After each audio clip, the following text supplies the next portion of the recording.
नमस्कार दोस्तों, नमः शिवाय। जीवन ज्योति चैनल में आप सभी का हार्दिक स्वागत करती हूँ। दोस्तों, आज की वीडियो में हम सभी लोग मिलकर श्रवण करेंगे मकर संक्रांति की पावन कथाएं। दोस्तों, मकर संक्रांति के दिन हमें स्नान दान के साथ ही दीप दान करना चाहिए और कथा का श्रवण अवश्य ही करना चाहिए।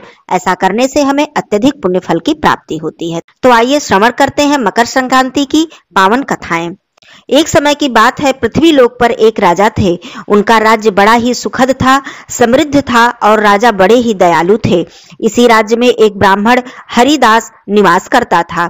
हरिदास एक तपस्वी था और उसका विवाह गुणवती नामक युवती से हुआ था, जो कि बहुत ही सुशील, धर्मवती और पतिव्रता स्त्री थी। गुणवती ने जीवन भर सभी देवी देवताओं की उपासना की और सभी प्रकार के व्रत किए तथा दान धर्म अत्यधिक किया करती थी। इसके अलावा अतिथि सेवा को भी वह अपना धर्म मानती थी। ऐसे ही हंसी खुशी और ईश्वर की उपासना करते हुए वह वृद्ध हो गई। जब उसकी मृत्यु हुई तो धर्मराज के दूत उसे अपने साथ धर्मराजपुर ले गए। यमलोक में सुंदर सिंहासन पर धर्मराज विराजमान थे और उनके ही पास में चित्रगुप्त भी बैठे थे। तो चित्रगुप्त के पास सभी प्राणियों के पाप पुण्य का लेखा जोखा होता है। चित्रगुप्त प्रभु को प्राणियों का लेखा जोखा सुना रहे थे। तभी वहां यमदूत गुणवती को लेकर पहुंचे। गुणवती उन्हें देखकर थोड़ी भयभीत हुई और मुंह नीचे कर खड़ी हो गई। चित्रगुप्त ने गुणवती का ब्यौरा निकाला और धर्मराज को बताया। धर्मराज ने पूरा ब्यौरा देखा और वे प्रसन्न हुए, परंतु फिर उनके मुखमंडल पर थोड़ी सी उदासी छा गई।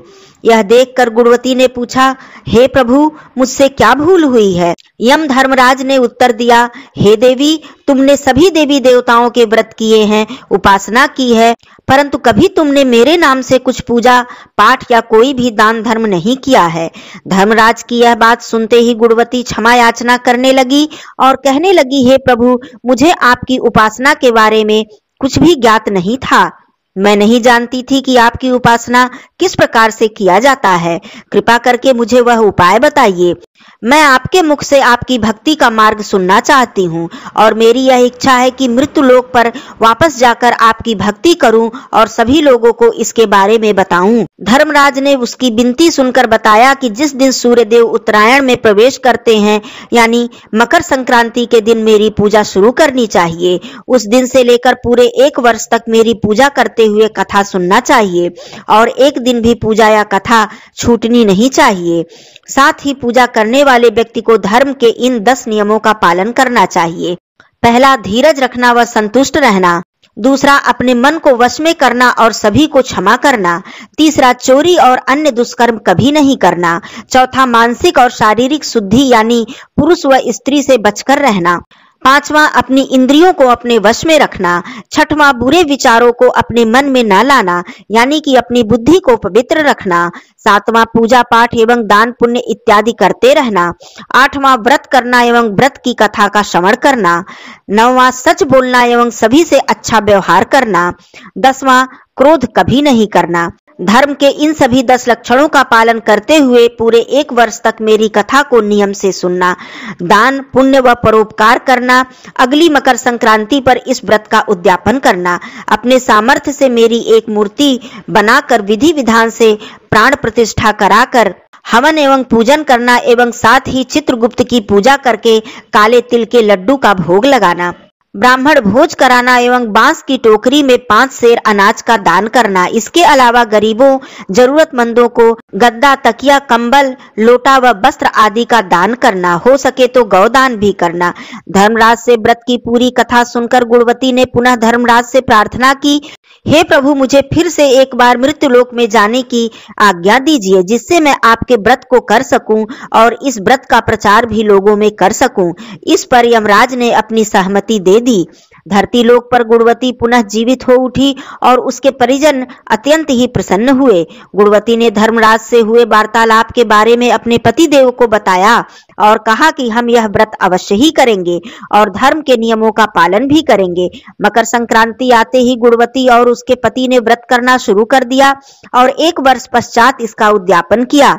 इस व्रत के प्रभाव से धर्मराज की कृपा हुई और उन्हें मोक्ष की प्राप्ति हुई। दोस्तों, मकर संक्रांति की दूसरी कथा के अनुसार एक गांव में एक भाई और बहन रहते थे। भाई की शादी हो गई थी, लेकिन उसकी बहन की शादी नहीं हुई थी। बहन का नाम पोपाबाई था। पोपाबाई हमेशा व्रत और नियम करती रहती थी। एक दिन उसके भाई भाभी ने उससे शादी के लिए कहा, तब उसने शादी के लिए मना कर दिया। उसने अपने भाई भाभी से कहा कि मेरे रहने के लिए गांव के बाहर एक झोपड़ी बनवा दो, मैं उसी में रहकर अपना पूरा जीवन बिता लूंगी।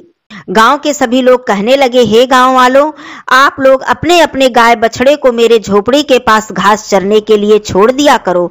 मैं सभी के गाय बछड़ों की देखभाल किया करूंगी। जो भी बचा खुचा खाना होगा वह भेज देना, मैं वही खाकर रह लूंगी। इसी तरह बहुत दिन व्यतीत हो गए। एक दिन उस देश के राजा शिकार खेलने जंगल को जा रहे थे। उसकी नजर गांव के बाहर बने पोपाबाई के झोपड़े पर पड़ी। राजा ने झोपड़े के पास जाकर आवाज लगाई कि यहाँ कौन रहता है। जब कोई भी उत्तर नहीं मिला तो झोपड़ी का दरवाजा खटखटाने लगे। दरवाजा खटखटाने की आवाज सुनकर पोपाबाई अंदर से ही पूछी, बाहर कौन है? कौन दरवाजा खटखटा रहा है? क्या काम है? तब राजा ने उत्तर दिया, मैं इस देश का राजा हूँ, मैं तुम्हारे साथ विवाह करना चाहता हूँ। पोपाबाई ने कहा, अपने महल को लौट जाओ, मैं पराये पुरुष का मुख नहीं देखती हूँ। लेकिन राजा ने उसकी बात पर ध्यान नहीं दिया और बलपूर्वक पोपाबाई को उठाकर अपने घोड़े पर बैठाकर महल की ओर चल पड़े।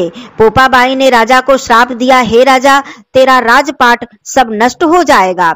महल में पहुंचकर राजा ने अपनी रानियों से सारी बात बताई। पूरी बात सुनकर रानियों ने राजा से अनुरोध किया कि पोपाबाई को सही सलामत उसकी झोपड़ी में छोड़ आए। रानियों के कहे अनुसार राजा पोपाबाई को उसकी झोपड़ी पर छोड़ने चल पड़ा। रास्ते में पाप की नदी आई जिसमें राजा डूब गया। पोपाबाई मृत्यु के बाद धर्मराज के दरबार में पहुंची। वहां धर्मराज ने उन्हें स्वर्ग का राज दिया। किसी गांव में एक सेठ सेठानी की मृत्यु हुई। वे दोनों मृत्यु लोक से स्वर्ग लोक को आए, लेकिन स्वर्ग का दरवाजा बंद पड़ा था। उन दोनों ने धर्मराज जी से स्वर्ग का द्वार खोलने के लिए विनती की। तब धर्मराज ने कहा, इस पर पोपाबाई का राज है। सेठ सेठानी ने कहा, हम पोपाबाई को नहीं जानते हैं। तब धर्मराज ने कहा कि मैं तुम दोनों को 7 दिन के लिए मृत्यु लोक में भेजता हूँ। वहां जाकर 8 खोपरा राई भरकर 5 कपड़ा ऊपर रखकर कहानी सुनना और उद्यापन करना और इस प्रकार कहना, राज है पोपाबाई का, लेखा लेगी राई राई का। बोलो पोपाबाई की जय। इस प्रकार से सेठ सेठानी धरती पर जाकर दान और व्रत किए और उद्यापन किया, कथा का श्रवण किया। तब फिर से उन्हें यमदूत लेने गए और जब स्वर्गलोक में लेकर आए तो उन्हें स्वर्ग का दरवाजा खुला हुआ मिला और स्वर्ग में उन्हें स्थान मिला। बोलिए पोपाबाई की जय। मकर संक्रांति की एक कथा के अनुसार एक बुढ़िया माई थी। वह व्रत नियम बहुत रखती थी। एक दिन भगवान के घर से यमदूत लेने आए। बुढ़िया माई यमदूत के साथ चली गई। आगे गहरी नदी बह रही थी। बुढ़िया माई डूबने लगी। तब यमदूत ने पूछा कि हे माई, गऊ का दान किया है क्या?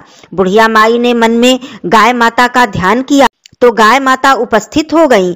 गाय की पूंछ पकड़कर बुढ़िया माई ने नदी पार कर लिया। आगे गई तो काले कुत्ते खाने को दौड़े। तब यमदूत ने पूछा, कुत्ते को रोटी दी है क्या? बुढ़िया माई ने मन में कुत्ते का ध्यान किया तो कुत्ते चले गए। आगे चली तो काले कौवे बुढ़िया माई को चोंच मारने लगे। तब यमदूत ने पूछा, ब्राह्मण की बेटी को सिर में तेल लगाने को दिया है या नहीं? बुढ़िया माई ने ब्राह्मण की बेटी को याद किया तो कौओं ने चोंच मारना छोड़ दिया। आगे गई तो पैरों में कांटे चुभने लगे। यमदूत ने कहा, जूते चप्पल का दान किया है क्या? बुढ़िया माई ने याद किया तो चप्पल पैरों में आ गई। आगे चली तो चित्रगुप्त जी ने यमदूतों से पूछा, आप किसको लेकर आए हो? यमदूतों ने कहा, बुढ़िया माई ने बहुत दान पुण्य किए हैं, लेकिन धर्मराज जी का कुछ नहीं किया है, इसलिए आगे के द्वार बंद हैं। तब बुढ़िया माई ने विनती की कि मुझे 7 दिनों के लिए धरती पर जाने दो। मैं 7 दिनों में धर्मराज की कहानी सुनकर उद्यापन करके वापस आ जाऊंगी। धर्मराज जी उसके प्राण लौटा दिए। धरती पर बुढ़िया के शरीर में जान वापस आ गई। सभी लोग बुढ़िया माई को जीवित देखकर भूतनी भूतनी कहकर चिल्लाकर भागकर खड़े हो गए। बुढ़िया माई अपने घर आई। बेटे बहू से कहा, मैं भूतनी नहीं हूँ, मैं तो धर्मराज के कहे के अनुसार वापस आई हूँ। मैं प्रत्येक दिन धर्मराज की कहानी सुनकर उसका उद्यापन करके फिर वापस चली जाऊंगी। यह सुनकर बेटे बहू ने पूजा की सभी सामग्री की व्यवस्था कर दी। लेकिन कहानी के समय हुंकारा नहीं भरा। तब बुढ़िया माई पड़ोसन के पास गई। पड़ोसन ने कहानी सुनी और हुंकारा भरा। बुढ़िया माई ने 7 दिनों के पश्चात उद्यापन करके दान किया। 7वें दिन धर्मराज ने बुढ़िया माई के लिए स्वर्ग से विमान भेजा। विमान देखकर सभी गांव वालों ने स्वर्ग जाने के लिए कहा। तब बुढ़िया माई ने कहा, मेरी कहानी तो केवल पड़ोसन ने सुनी है। यह सुनकर सभी गांव वालों ने बुढ़िया माई के पांव पकड़ लिए और धर्मराज की कहानी सुनाने के लिए कहा। बुढ़िया माई से कहानी सुनने के बाद सभी गांववासी विमान में बैठकर स्वर्ग को पहुंचे। सभी गांववासी को देखकर धर्मराज बोले, मैंने तो केवल बुढ़िया माई के लिए विमान भेजा था। बुढ़िया माई ने कहा, मेरी कहानी इन सभी ने सुनी है, इसलिए मेरा आधा पुण्य इनको दे दो और स्वर्ग में वास दे दो। तब धर्मराज ने सभी गांववासियों को स्वर्ग में स्थान दिया। सो हे धर्मराज, जैसे बुढ़िया माई को स्वर्ग दिया वैसे ही सबको स्वर्ग देना। कहानी सुनने वाले को, कहने वाले को, हुंकार भरने वाले को, सभी को स्वर्ग में स्थान देना। बोलिए धर्मराज जी की जय। दोस्तों, कथा समाप्त हुई। आप सभी लोगों को मकर संक्रांति की हार्दिक शुभकामनाएं। धन्यवाद दोस्तों। नमः शिवाय। हर हर महादेव।